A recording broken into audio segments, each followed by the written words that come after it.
don't know that I had ever heard about minutes read before I, read a little background on Kobo Plus in order to prepare for this.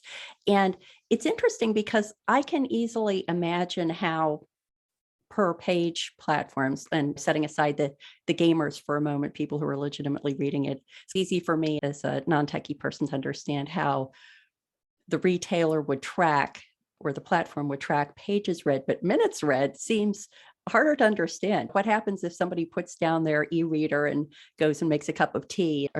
Is the author getting credit for time that the e-reader is just sitting dormant? Yeah, we do take into account idle time, so that isn't calculated. But what's really interesting is that page reads seems to be, we equate it so much with a physical book because we all know what books are. They have pages, we turn the page.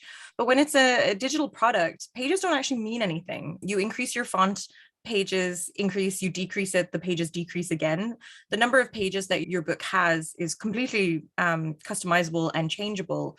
So in essence, a page read is not really a denomination that's accurate. It is a theory in essence, rather than it being like an actual physical page read. So I think with the minute read, we found that it was easier to track that because you can gauge the activity.